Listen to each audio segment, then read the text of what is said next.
Buenos días, amados amigos y hermanos. Hoy estamos en una luminosa mañana de Shabbat para compartir con mucho gozo, con mucha paz, la Parashá 34, Bemidbar, que quiere decir en el desierto o la estepa.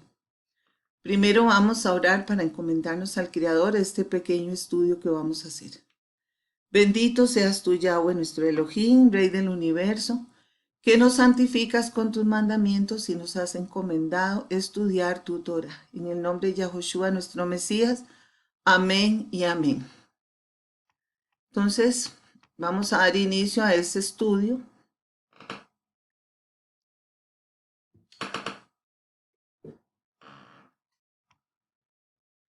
Que se llama Bemidbar, que como dijimos significa en el desierto o estepa y comprende números 1 al 4 al 20, más las lecturas asociadas. La palabra hebrea para desierto, según la concordancia Strong Midbar, que significa desierto, soledad, un pastizal, un desierto discurso, una conversación. Una conversación. Esto es realmente sorprendente que la palabra misma para desierto quiere decir una conversación. Viene de la raíz dabar, según Strong 1697, que significa palabras, palabra, esto, una cuestión, una cosa. Entender el significado de las palabras hebreas nos permite comprender el concepto pleno del desierto en la mentalidad hebrea. El desierto es aquel lugar en donde casi no hay nada, pequeños chaparrones de pastizal, pero secos, escasos, y uno que otro oasis, la mayoría es arena, soledad. Porque en el desierto el ser humano aprende a estar en contacto y dependencia total con su creador.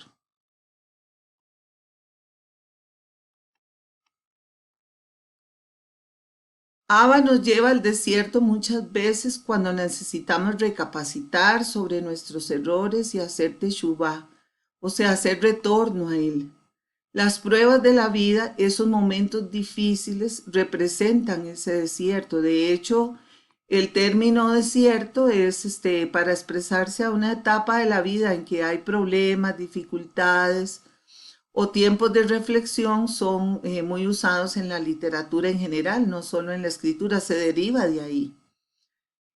Y bueno, aquí este cuadrito dice cómo saber si estoy pasando en un desierto. Pues son algunas de las condiciones que pueden indicarnos. Dice cuando nos sentimos solos y abandonados, cuando vemos las imperfecciones de los demás y no las nuestras, cuando sentimos un vacío espiritual y cuando sentimos que no damos frutos. Sin embargo, el desierto pues también se puede referir a pruebas físicas como una enfermedad, un problema económico, un problema familiar serio, una situación de persecución espiritual también que nos hagan, un abandono de la familia, etcétera, etcétera. Todas esas condiciones son desiertos. Sin embargo, el saber que es un lugar donde Yahweh nos lleva, Él nos tiene ahí. Si estamos en sus caminos, Él nos va a llevar buscando que retornemos a Él, que quitemos la mirada de todo lo material y de nosotros mismos y lo busquemos a Él de corazón. Pues es un gran consuelo en verdad. Debemos aprovechar el paso por el desierto para hacer teshuvá, para volver a nuestro Creador, a sus brazos amorosos. Así le dice a Israel, y la castigaré por los días en que incensaba los Baales, y se adornaba de sus zarcillos y de sus joyeles, y se iba tras sus amantes, y se olvidaba de mí, dice Yahweh. Pero he aquí que yo la traeré y la llevaré al desierto, y hablaré a su corazón. En aquel tiempo, dice Yahweh, me llamarás Ishi, que quiere decir esposo, y nunca más me llamarás Balí, que quiere decir amo o señor. Oseas 2, 14, 15 y 17. Ahí dejo los números de Strong que respaldan esta traducción de estas dos palabras hebreas. Entonces, hermanos, aprovechemos el desierto para llegar a nuestro amado Creador en el momento justo. Sigamos con la parashá. Dice, tú y Aarón contarán según sus escuadrones a todos los que en Israel, por ser de 20 años para arriba, puedan ir a la guerra. Eso está en Números 1:3.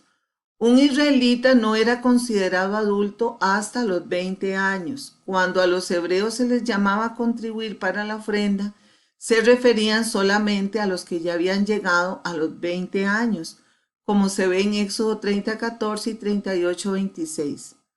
También vemos que cuando Elohim hace responsables y castiga por sus pecados a los que salieron de Egipto, solo castiga a los que tenían de 20 años para arriba, pues a los demás los consideraba no adultos, según vemos en Números 32:11. Nadie es reo de la ley bíblica antes de esa edad. El niño nacía, se circuncidaba a los 8 días de nacidos y era varón. A los 3 años se les destetaba y se les cortaba el cabello por primera vez. Comenzaba su instrucción a esa edad. A los 12 años se les declara responsables de sus acciones ante el Creador. Es una responsabilidad de tipo moral, pero no civil y judicial, porque nadie era reo de las penas de la ley hasta llegar a los 20 años. O sea, vemos qué tremenda justicia que hay en todo lo que es la Torá del Eterno, que no condena a niños ni a menores de edad.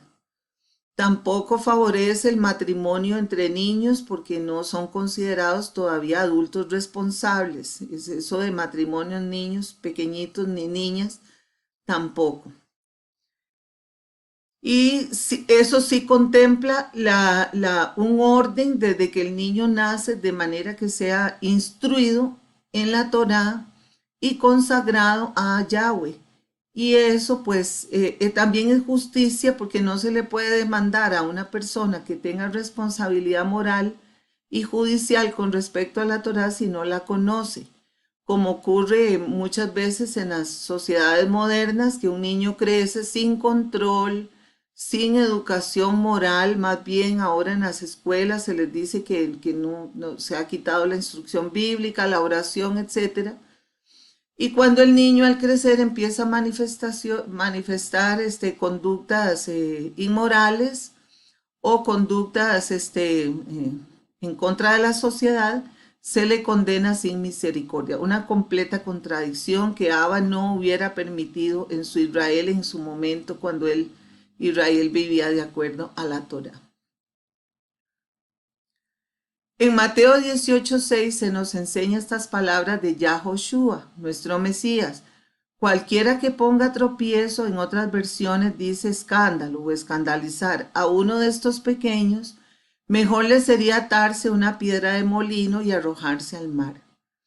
Poner tropiezo es interferir en el sano desarrollo de un niño en todo sentido, y esto incluye el abuso, sea psicológico o el abuso físico por maltrato o denigración, y también el abuso sexual, por supuesto, que ahora es lo que más ha causado escándalo, saber la enorme cantidad en todo el mundo de niños, ahora adultos, pero que fueron sometidos a escándalo sexual, abuso sexual cuando niños, causándoles tremendo daño moral y psicológico, espiritual y mental.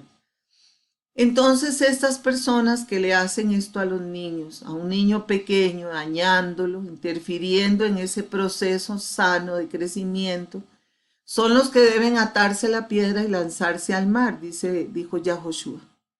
Sin embargo, les iría mejor a como el Padre les dará castigo en su momento. El castigo que el Padre tiene para todos los que han lastimado a niños, muchas veces maestros y muchas veces los mismos padres u otras personas a cargo de cuidar de estos niños. El Padre tiene un castigo muy fuerte reservado para ellos. Así es que, a menos que haya un arrepentimiento sincero por el grave daño que le hacen a la sociedad completa cuando se dañan los niños en su etapa de formación. Repito, no solo abuso sexual, sino también el abuso de palabra y el castigo violento y físico, etcétera, etcétera.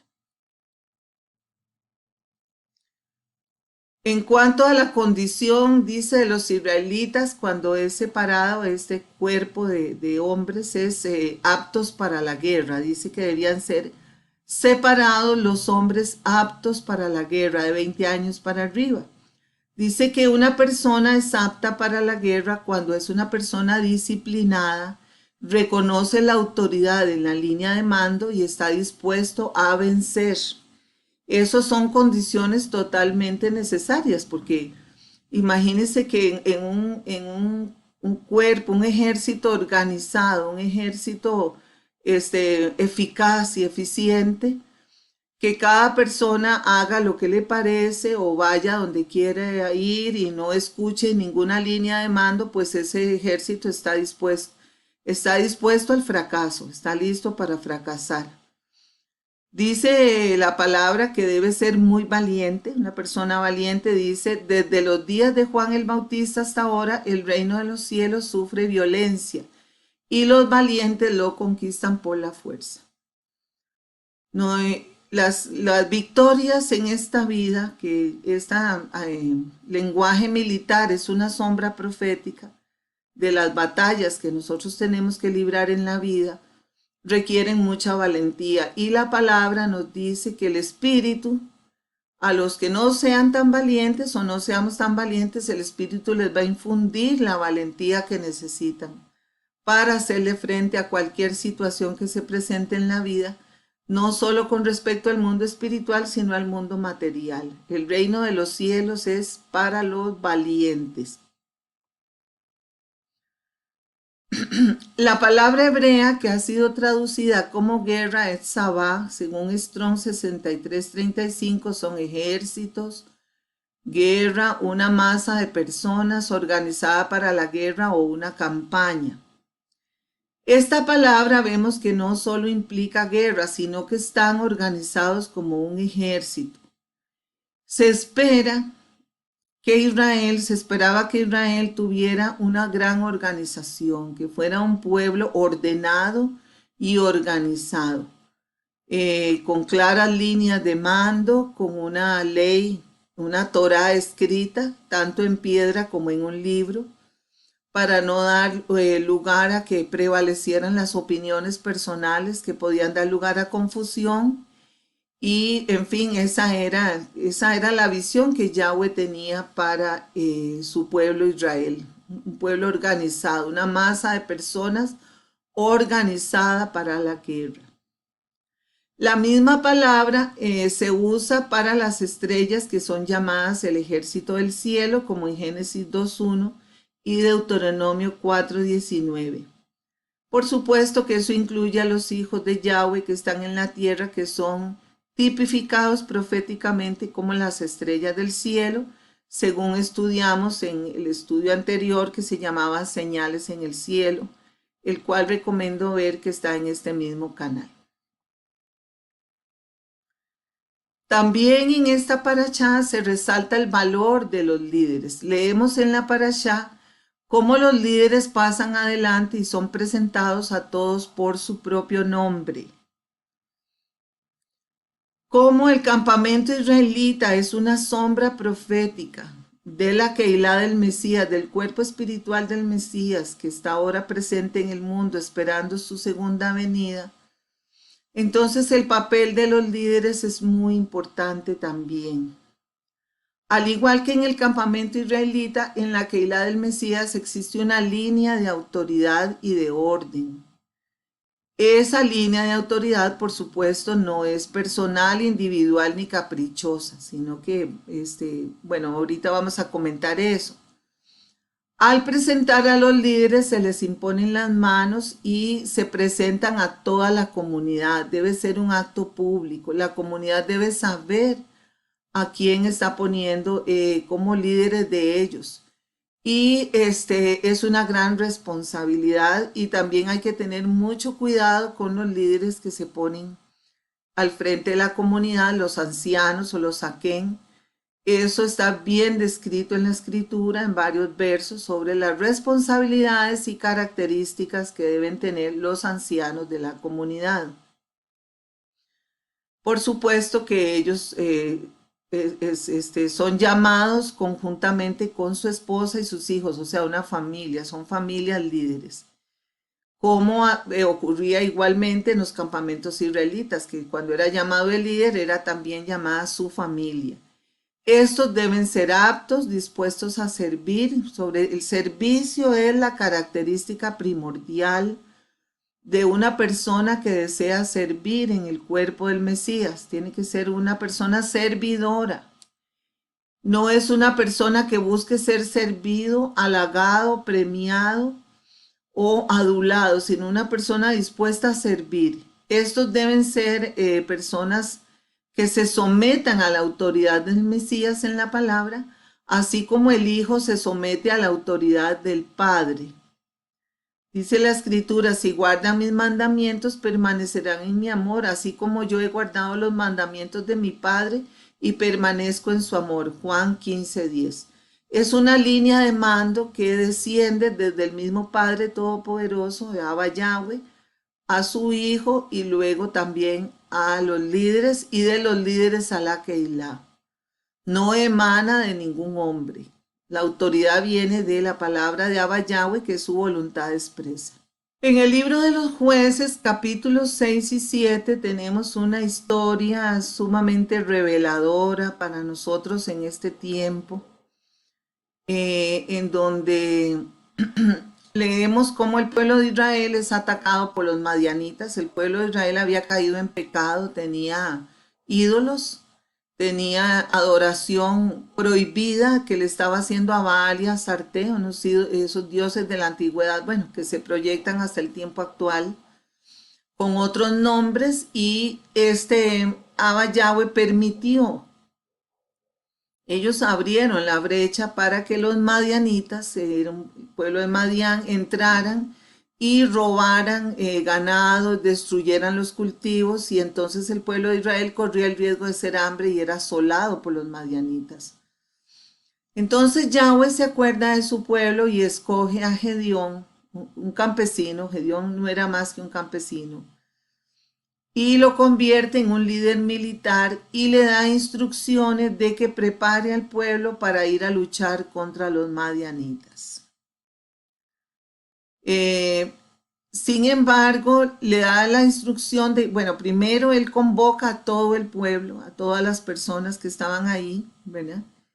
Y cuando se ve que la cantidad de personas que eran demasiadas, dice la palabra 22,000, Abba le indica a Gedeón que le diga a los que tienen miedo que se devuelvan para sus casas. Y en efecto, los que tienen miedo se van sin más ni primera, no dan mucho tiempo. Esa es la primera selección, se van por miedo, por temor a ir a la guerra. Por supuesto que aquí, de acuerdo a lo que estamos comentando, tener miedo significa ausencia de la Ruach HaKodesh.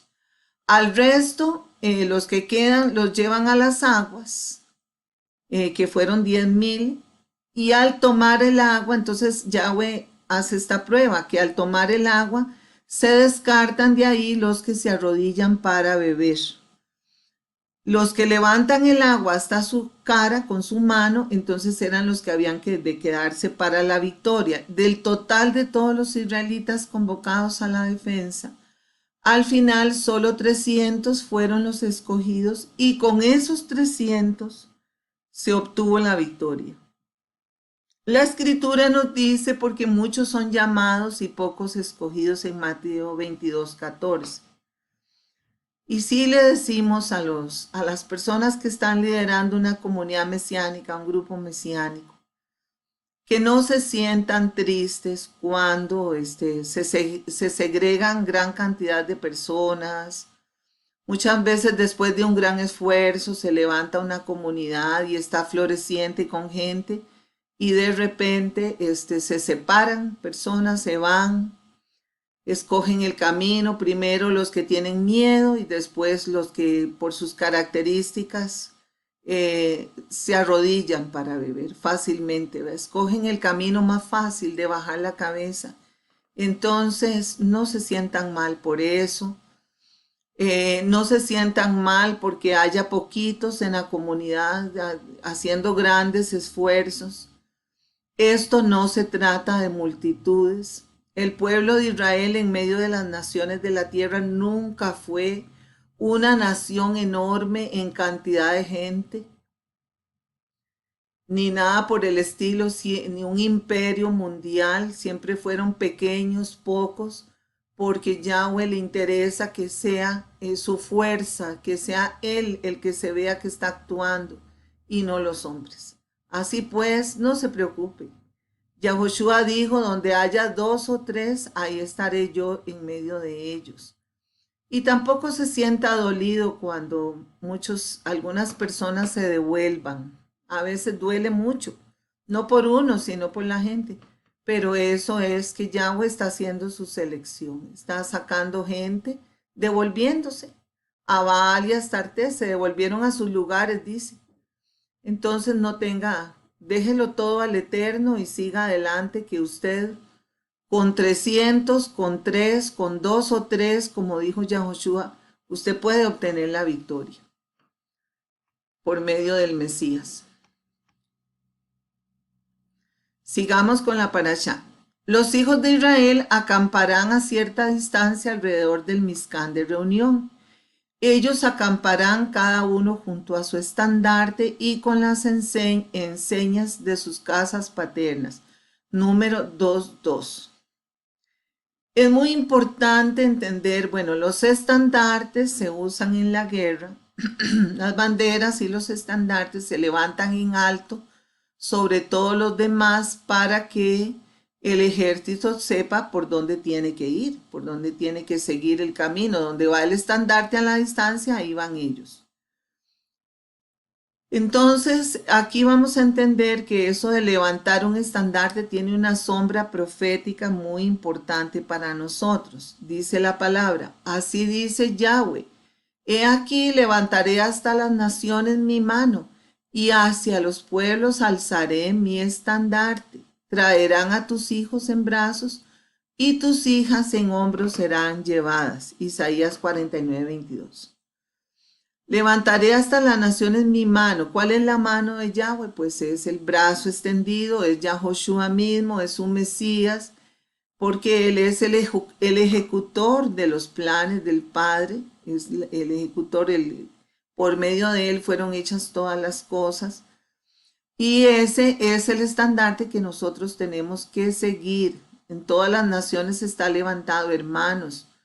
Lo hemos dicho y lo volvemos a repetir. No hay que seguir hombres. No hay que respetar el líder. Hay que darle honra a las personas que están sirviendo a la comunidad.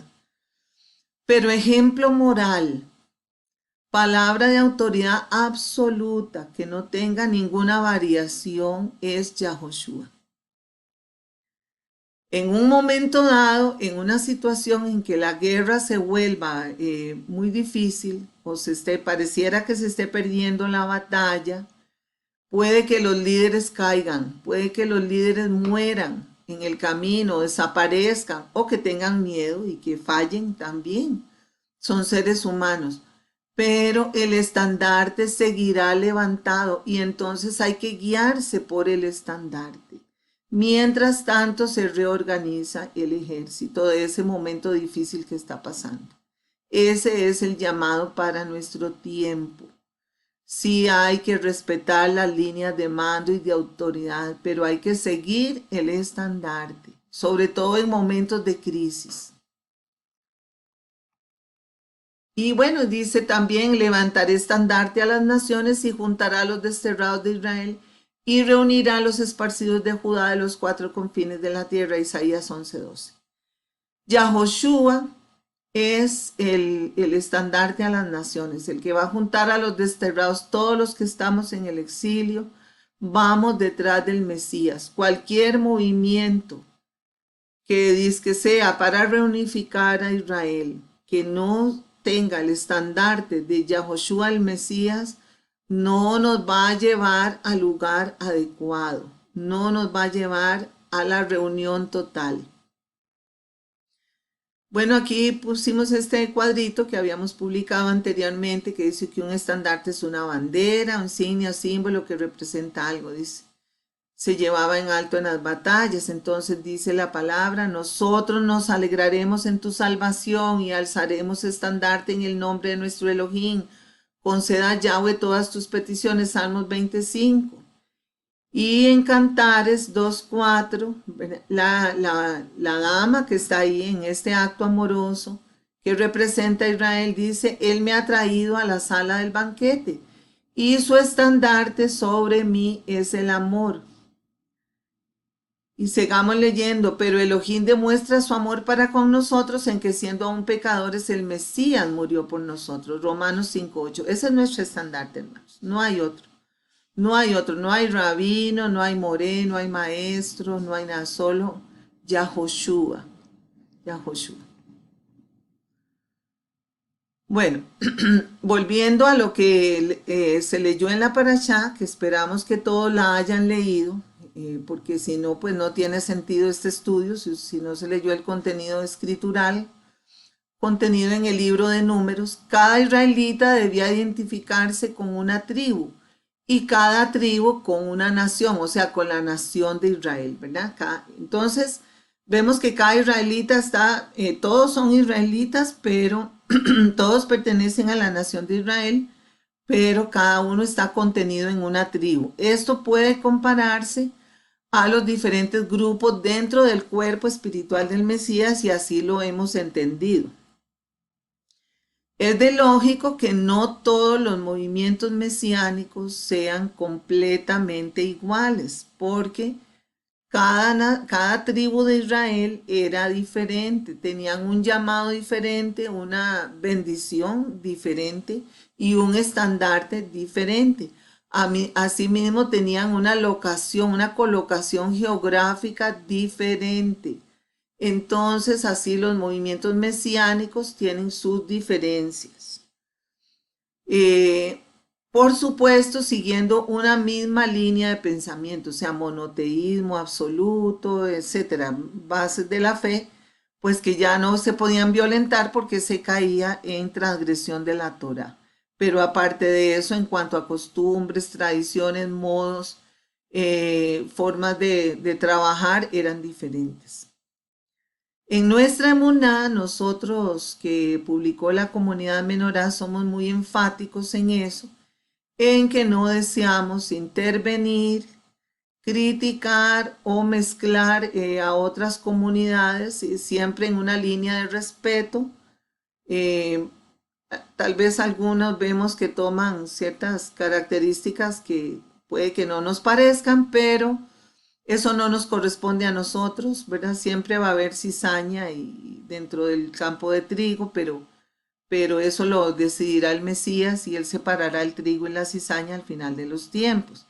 Pero observamos los grupos mesiánicos diferentes, llamémoslos mesiánicos por llamarlo de alguna manera, en este movimiento de restauración. En cuanto a religiones espurias, ¿verdad? Que creen en otras, en ídolos o en conceptos doctrinales contrario a las escrituras, como reencarnación, cosas por eso, pues ya es diferente porque ya ahí sí pues uno puede hacer señalamientos, pero siempre evitando la contienda. Pero en cuanto al movimiento mesiánico, preferimos que cada uno pues siga su camino y sabiendo que todo es Israel, pero en este exilio en que estamos, en este caminar por el desierto, a veces los límites no son muy claros, entonces eso se lo dejamos al Mesías, por no estamos en esa competencia, no nos corresponde a nosotros. Nosotros hacemos lo que tenemos que hacer y punto. No vemos para allá ni para acá, seguir adelante con lo que tenemos que hacer. Sin someternos al juicio humano, como dijo Shaul el emisario, ¿verdad? Que nadie nos juzgue en materia de luna nueva, Shabbat, etcétera, fiestas, en comida y bebida, que nadie nos juzgue. O sea, no nos sometemos a juicio humano, sino que hacemos lo que tenemos que hacer según nos indica la escritura y según nos guía la Ruach HaKodesh. Ahora sí hay que aclarar que es importante que todo israelita pertenezca a una congregación, preferiblemente presencial, porque es muy difícil, solamente en línea es muy difícil establecer esa comunión íntima. Las personas no se ven cómo se visten, cómo comen, cómo son, no se es un conocimiento más bien como superficial, no hay que lidiar los unos con los otros. Si a alguien no nos gusta o no le gusta al maestro, sencillamente lo elimina, lo quita y ya está. Y nadie supo ni se enteró ni cómo, ni por qué, ni cuándo. Pues es una forma muy buena de aprender a distancia, pero no es lo mismo aprender a vivir en comunidad. No es la misma cosa. Es necesaria la congregación. La congregación nos forma espiritual y físicamente y moralmente nos forma. La congregación personal. Ahorita con esta situación de la pandemia, todo esto pues se ha vuelto un poco más difícil. Esperamos que ya podamos empezar a reunirnos, por lo menos parcialmente, en grupos pequeños y todo, que eso es lo que estamos haciendo, uniéndonos de esa manera y guardando pues siempre los cuidados que hay que guardar y que la ley manda. Bueno, pertenecer a una comunidad le da identidad a un israelita y le da un sentido de pertenencia. No es conveniente tampoco para un israelita ir de congregación en congregación. Eso no es conveniente, no es. Eh, Nosotros hemos visto que eso no produce buenos resultados. Se dan cosas que no, comparaciones, cosas no muy agradables. En algún momento quisimos practicar eso y vimos cómo no funcionó ni la manera de trabajar ni nada. Hasta la música a veces varía de una congregación a otra, etcétera. Entonces siempre con amor y con respeto es mejor que cada israelita, pues cada comunidad tenga su privacidad, su intimidad y su manera de proceder. Eh, un miembro de una tribu en Israel pertenecía a esa tribu y no a otra. Es más, cuando ellos se encontraban con otras personas, se identificaban diciendo el nombre y la tribu a la cual pertenecía. Decía, yo soy, qué sé yo, Shaul de la tribu de Efraín, por ejemplo. Entonces así se identificaban. Era como un segundo apellido, casi que podríamos decir eso. Esos miembros de la comunidad van a ser los suyos, como está escrito en Hechos 4:23. Cuando quedaron en libertad, fueron a los suyos y les contaron todo lo que los principales sacerdotes y los ancianos les habían dicho. Ustedes son pues el cuerpo del Mesías y miembros cada uno en una función particular. Eso está en 1 Corintios 12:27. Vamos a tratar de entender esto mejor. Dice, caminar en la Torá comprende dos aspectos básicos. Uno es individual y el otro es colectivo. Los dos son muy importantes. Dice que el individual se perfecciona con nuestra relación personal y privada con el Eterno y su Hijo. Esa es la parte individual de cada uno. La parte íntima que tiene con el Padre Eterno. Y el colectivo refleja esa riqueza interior en el trato con los hermanos de la comunidad. Entonces, ¿cómo se refleja? Respetando las normas de la comunidad, guardando la puntualidad también, tanto en las reuniones como en el cumplimiento de las obligaciones dentro de la comunidad. En fin, es una situación que requiere toda esa unión de esos dos aspectos. Ambos se van a unir en intimidad, amor y respeto, que son las condiciones que deben sobresalir en el trabajo del reino. Ambas formas de crecimiento espiritual deben ir juntas, no se pueden separar. Lo que el individuo, el israelita individual recibe del Eterno, lo proyecta a los hermanos. Si una persona muestra mala relación con los hermanos, alienta el chisme, la contienda, la división, no se presenta a las reuniones, no se congrega o no cumple los horarios establecidos, las obligaciones que se establecieron de antemano, eso nos va a decir que su relación individual y personal con el Eterno tampoco está bien. Eso es un indicativo de que esa persona está viviendo una vida espiritual individual vacía. Dice la palabra, la congregación de los que creyeron era de un corazón y un alma, y ninguno decía ser suyo lo que poseía, sino que todas las cosas eran de propiedad común. Con gran poder los apóstoles daban testimonio de la resurrección del Adón Yahoshua y su abundante gracia sobre todos ellos. No había pues ningún necesitado entre ellos, porque todos los que poseían tierras o casas las vendían, traían el precio de lo vendido y lo depositaban a los pies de los apóstoles, y se distribuía cada uno según su necesidad. Hechos 4, 32, 35. Por supuesto que esta fue una época en que la Ruach HaKodesh fue había hecho su derramamiento temprano, y la gente entregaba todo lo que tenía. Era una fuerza grandísima. Ahorita tenemos que estar en un mismo corazón, en una misma alma, las cosas, muchas cosas en propiedad común, pero no tanto. Empezando que todos geográficamente estamos distanciados, como estamos ejerciendo. Unos viven en unos lugares, otros no se puede convivir juntos por motivos hasta sociales o políticos o de ley. Pero sin embargo, todo el dolor de uno debe ser el dolor del otro, la necesidad de uno debe ser la necesidad del otro. En Números capítulo 3 se confirma el papel de los levitas para el Eterno. Dice la palabra que ellos serían sus primogénitos. Toma a los levitas en lugar de todos los primogénitos de todos los hijos de Israel, y el ganado de los levitas en lugar de su ganado. Los levitas serán míos, dice yo Yahweh, Números 3:45. ¿Por qué? Todos los primogénitos de la casa de Israel en general estaban destinados al servicio en el templo.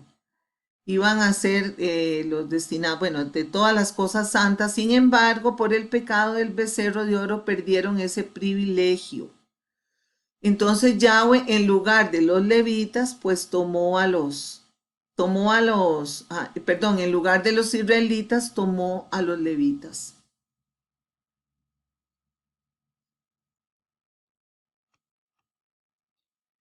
Ellos fueron rescatados por precio, según leemos en este capítulo. Esto es sombra profética de nuestro propio rescate.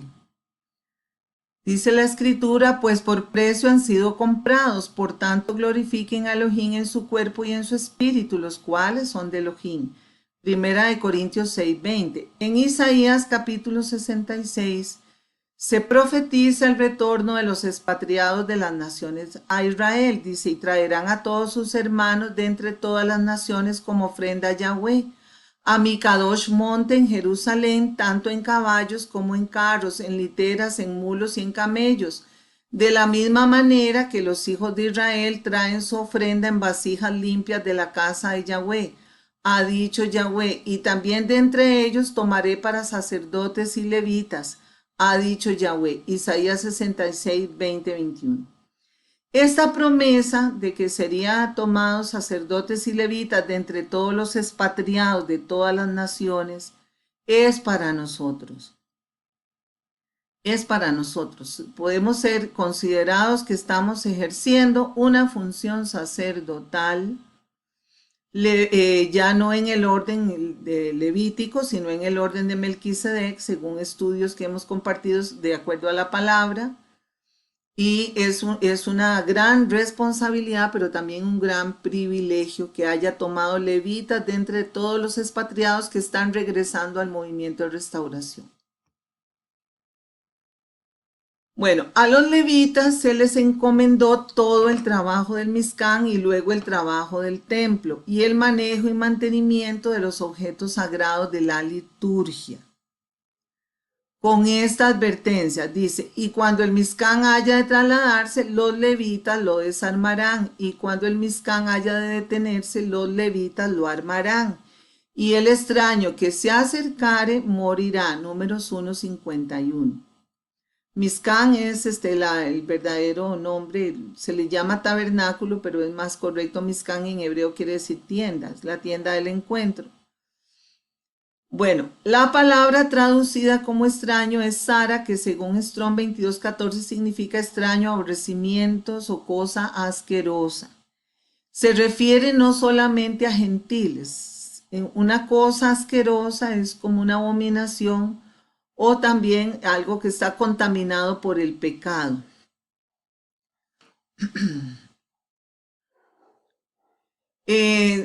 Transfiriéndolo a nuestros tiempos, esto nos indica que está prohibido que alguien que está en pecado, o sea, está viviendo de una forma asquerosa, porque para Yahweh alguien en pecado es como alguien que tiene una llaga purulenta, una cosa asquerosa, o una persona que sea ajeno a los pactos, viviendo como gentil, practicando las costumbres de los gentiles, aunque superficialmente se le haga llamar levita.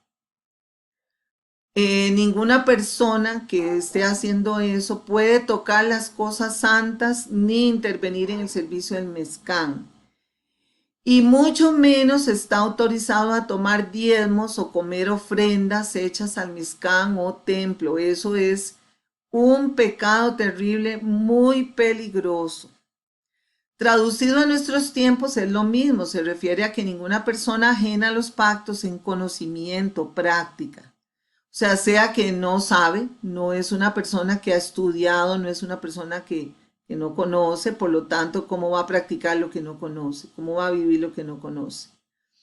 O bien en práctica, que aunque tiene conocimiento, ya ha estudiado y todo, pero en su práctica no guarda el Shabbat, come toda clase de comida o vive en adulterio, en unión libre. Una persona en esas condiciones no puede enseñar, no puede dirigir y no puede ministrar los servicios de la Keilah. Es un grave pecado. Y menos disfrutar de los diezmos y de las ofrendas, como se hacen tantas agrupaciones religiosas en tiempos modernos. Vemos que hay muchas agrupaciones que recogen el diezmo, los pastores viven de ello, y mientras tanto los líderes, mientras tanto dicen que la Torah está abolida, no guardan las fiestas, no guardan Shabbat y mucho peor. Conviven en unión libre, en adulterio, en pecado y etcétera. A saber qué cosas más. Esto es sumamente peligroso, tanto para el que lo hace como para el que lo permite.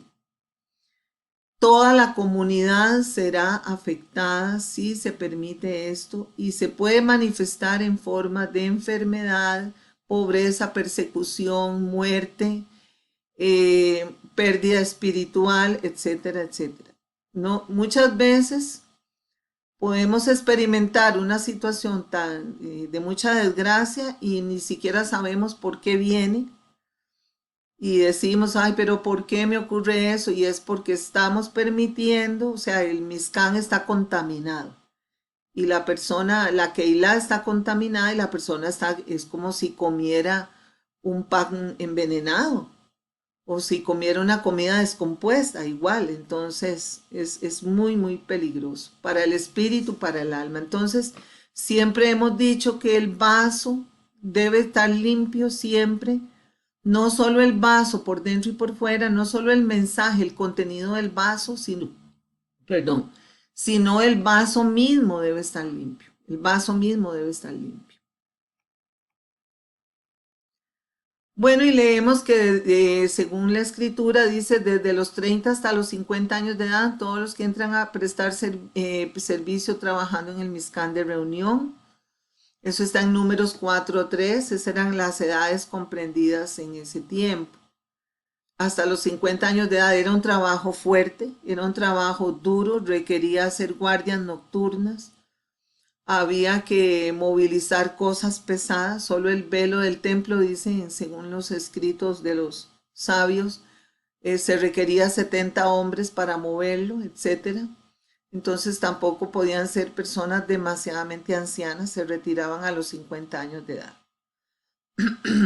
Eso está en Números 4:3. Ya Joshua comenzó su ministerio de servicio a los 30 años. Ya Joshua mismo, al comenzar su ministerio, era como de 30 años, dice la escritura. Hijo, según se creía, de José, hijo de Eli. Lucas 3:23. Pues ahora tenemos otras condiciones. Hay personas con más edad enseñando y si pusiéramos un límite de 50 años, pues realmente casi que se irían, las comunidades se quedarían sin liderazgo.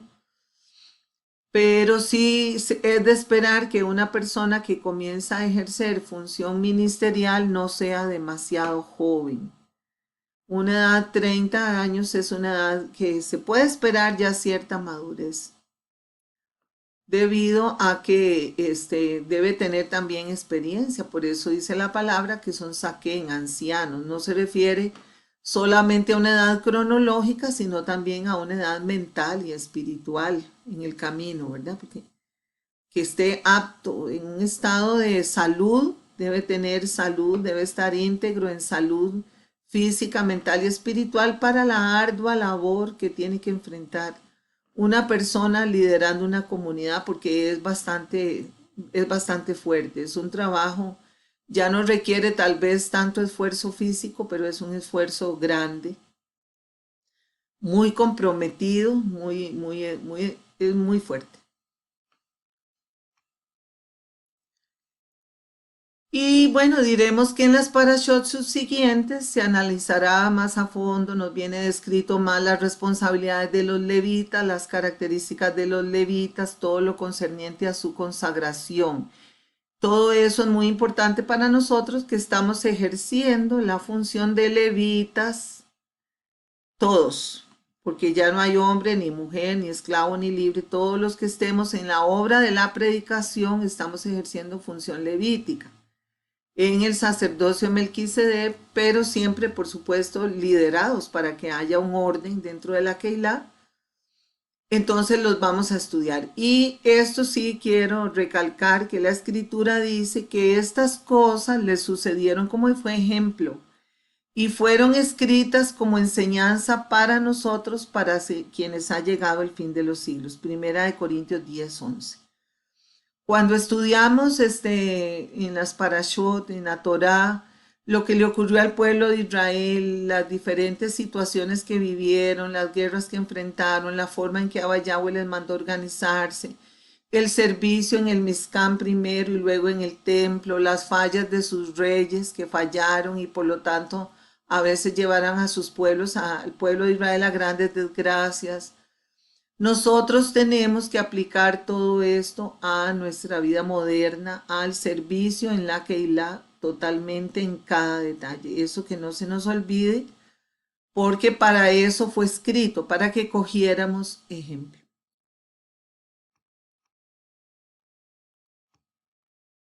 Hemos dado conclusión a este estudio. Esperamos que sea de gran beneficio espiritual y los invitamos, si les gustó, a darle like, el dedito arriba y a compartirlo en redes sociales y suscribirse al canal para que siga recibiendo los estudios. Y a mis hermanos de la comunidad Menorá pues, nos estamos reuniendo en línea.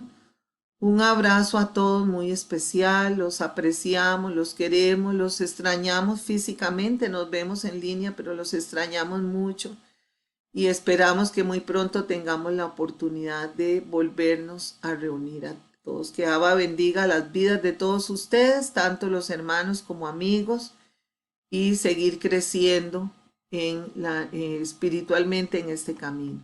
Ya falta poco. Esa es la esperanza y sigamos adelante. En el nombre de Yahoshua. Amén.